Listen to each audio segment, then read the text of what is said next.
Bueno, bienvenidas y bienvenidos a esta exploración técnica. Hoy nos metemos con un tema fundamental para muchas industrias, ¿no?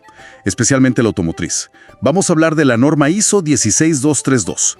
Ese estándar internacional para la inspección de la limpieza técnica de componentes. O sea, ¿qué tan limpio es limpio? Y más importante, ¿cómo lo medimos de forma fiable? Antes que nada, queremos iniciar agradeciendo a CINCE Servicios Industriales Especializados. De verdad, su apoyo hace posible que podamos profundizar en estas normativas técnicas que son, esenciales y compartir estos análisis detallados. La idea hoy es ofrecer una visión general, que sea clara, estructurada de la ISO 16232, pero ojo, es importante decirlo. Esto es solo una introducción, ¿eh? En futuras entregas vamos a ir desglosando la norma sección por sección, para que quede todo bien completo. Así que arranquemos con este recorrido inicial. Exacto. Y es un recorrido necesario, te diría. La limpieza técnica ya no es algo secundario. Hoy es un factor crítico. Crítico para el rendimiento, para la fiabilidad de muchísimos sistemas. Pensemos, en sistemas de inyección, frenos ABS, transmisiones automáticas. La presencia de partículas muy chiquitas, a veces una sola, pero de tamaño crítico puede comprometer todo o acortar la vida útil un montón. Entonces, la ISO 16232 surge justo para eso, para unificar criterios, para que todos hablemos el mismo idioma y usemos métodos comparables, a nivel global, claro, sobre cómo medir esa limpieza. Entendido. Entonces, si tuviéramos que definir, el corazón de esta norma, ¿cuál sería su propósito central? Su propósito fundamental, es especificar métodos estandarizados para determinar la contaminación por partículas. Pero ojo, partículas presentes en las superficies que importan funcionalmente en un componente, ¿sí?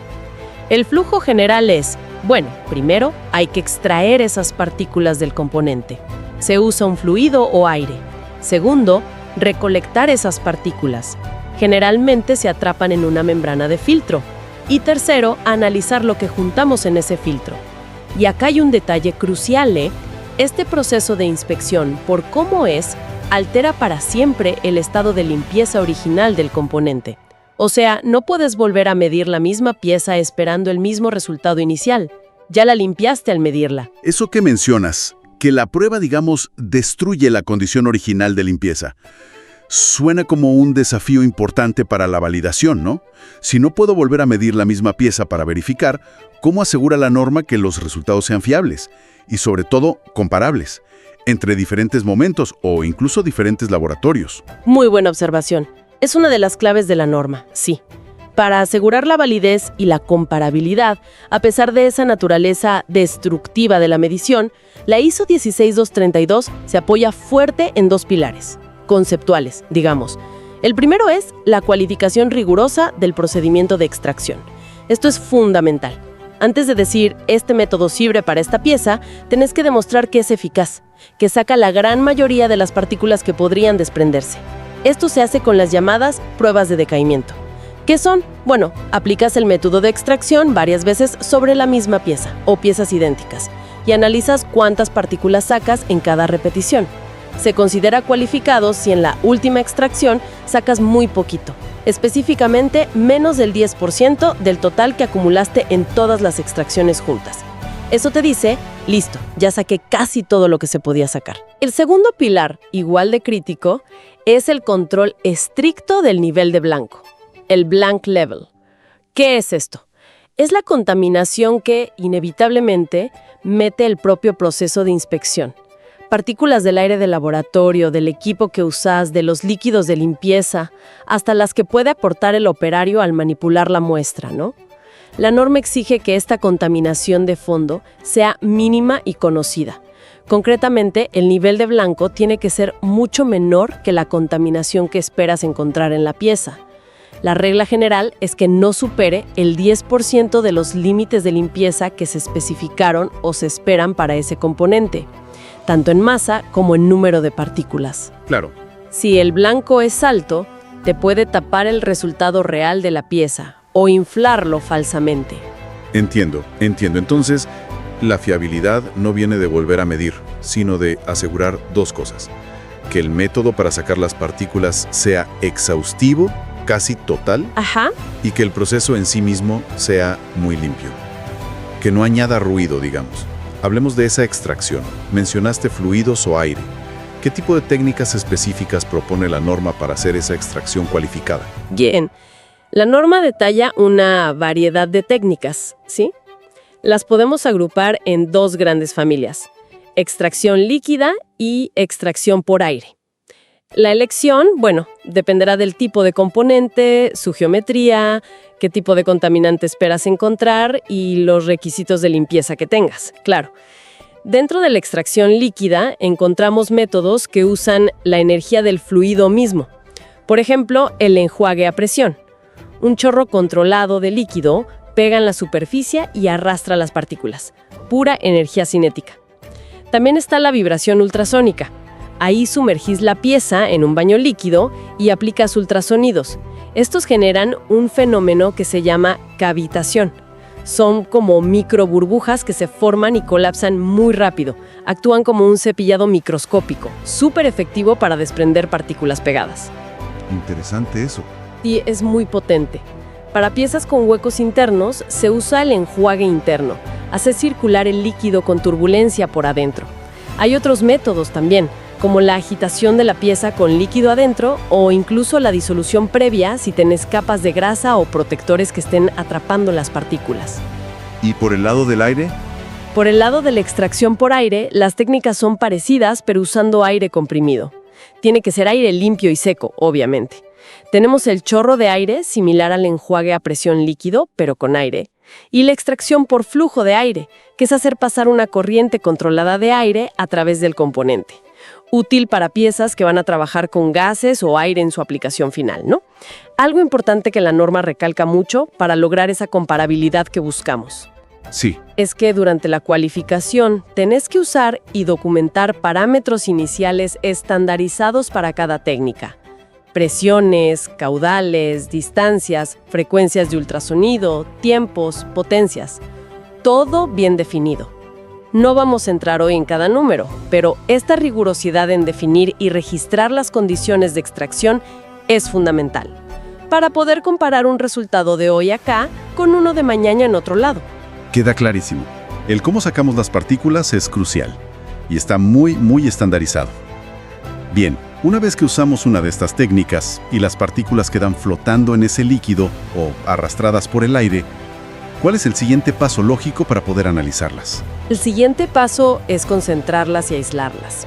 Y esto se logra mediante la filtración para análisis. El fluido de extracción, o el aire, si tienes un sistema de captura, se hace pasar a través de una membrana de filtro. Esta membrana tiene un tamaño de poro específico. Las partículas, como son más grandes que los poros, se quedan atrapadas en la superficie de la membrana.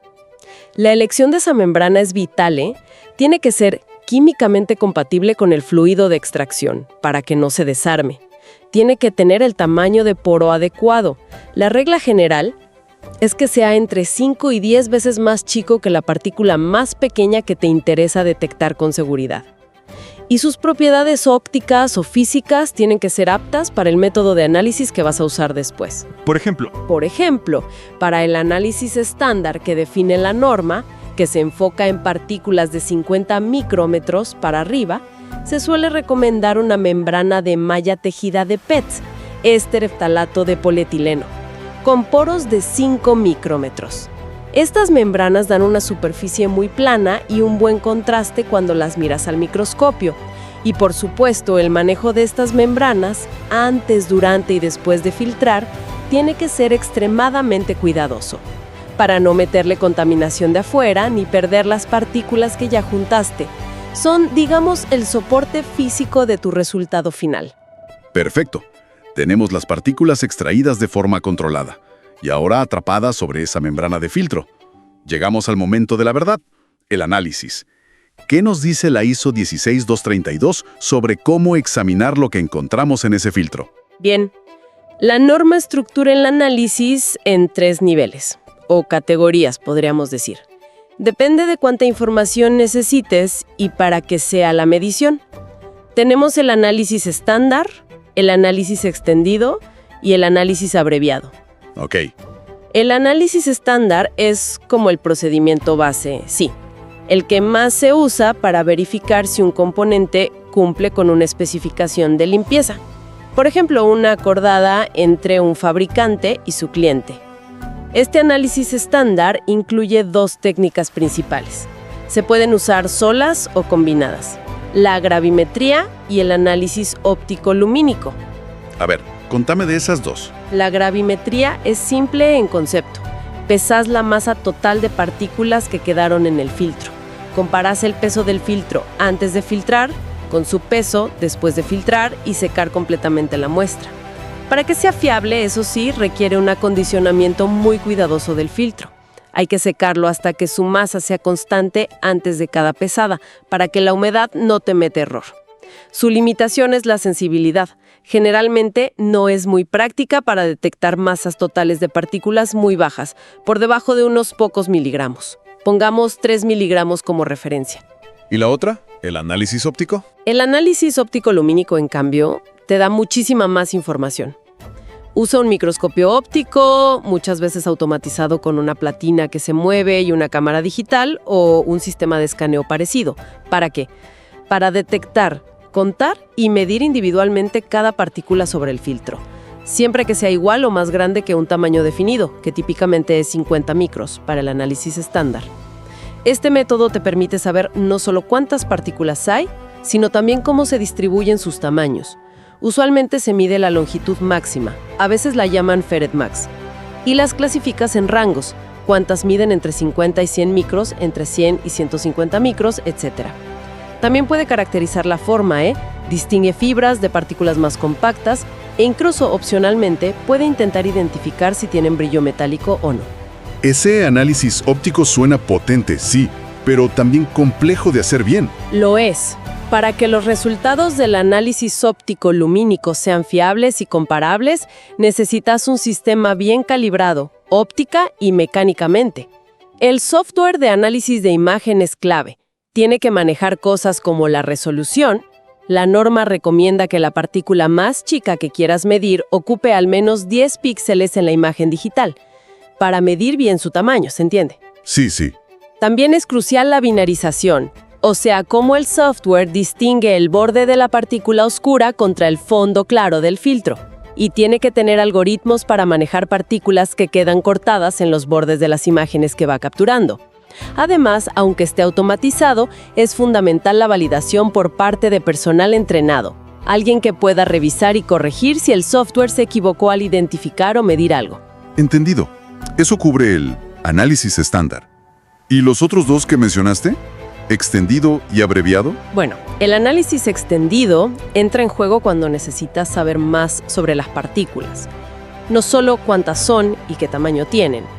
Acá hablamos de identificar de qué están hechas. ¿Son metálicas, plásticas, minerales? ¿De qué metal o plástico exactamente? Para esto se usan técnicas más avanzadas, como la microscopía electrónica de barrido con análisis elemental por rayos X, el famoso CMDX. Eso te dice la composición elemental. O espectroscopías como LIBS, Raman o infrarroja y R, que pueden identificar compuestos moleculares. El análisis extendido también puede incluir medir la altura de las partículas, su tercera dimensión, o enfocarse específicamente en partículas más chicas, por debajo de los 50 micras, que pueden ser críticas en algunas aplicaciones. Lógicamente, estos análisis son más complejos, llevan más tiempo, son más caros y suelen requerir un acuerdo específico entre las partes interesadas. ¿Y el abreviado? Y finalmente, el análisis abreviado. Como dice el nombre, agrupan métodos más rápidos. Están diseñados más que nada para un monitoreo frecuente del proceso productivo o un control de calidad rápido, no tanto para una validación formal contra una especificación estricta. Ejemplos podrían ser los contadores de partículas en líquido, LPC. Esos analizan el fluido de extracción directamente, sin pasar por un filtro.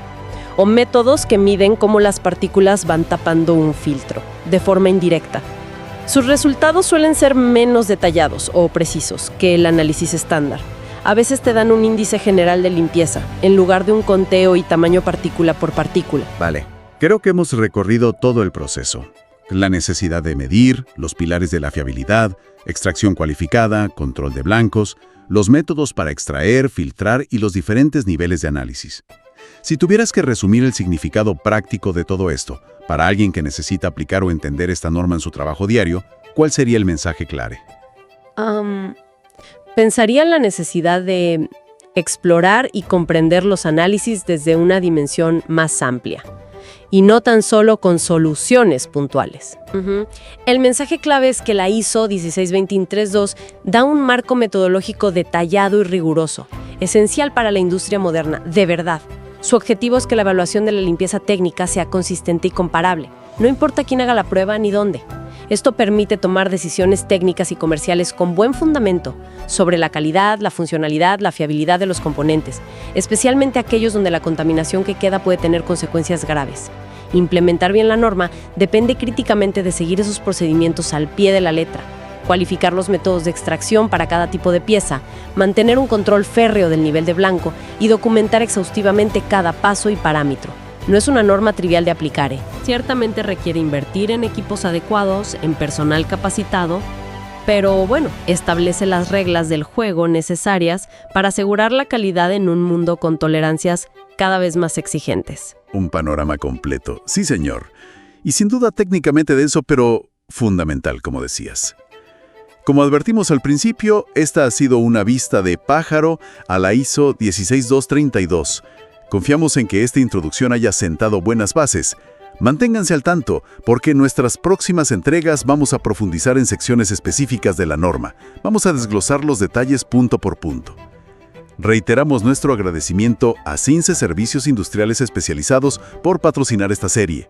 Si esta conversación inicial ha despertado preguntas específicas o si necesitan asesoramiento o servicios relacionados con la implementación de esta norma u otras mediciones técnicas, pueden contactar directamente a CINCE Servicios Industriales Especializados. Están a disposición para consultas técnicas, servicios de medición, calibración y mucho más. El teléfono es el 442-601-0796. Repito, 442-601-0796 y el correo electrónico es ventas@cince.com.mx. Todo junto, ventas@cince.com.mx. Perfecto. Y para cerrar, una reflexión para llevarse. La ISO 16232, como hemos visto, se basa mucho en procesos de laboratorio. Son precisos, sí, pero relativamente lentos, y están desconectados de la línea de producción en sí. Pensando a futuro, ¿cómo imaginamos la evolución? ¿Podrían tecnologías como, no sé, la inteligencia artificial para análisis de imágenes en tiempo real, la visión por computadora avanzada directamente en la línea, o sensores de partículas miniaturizados de bajo costo?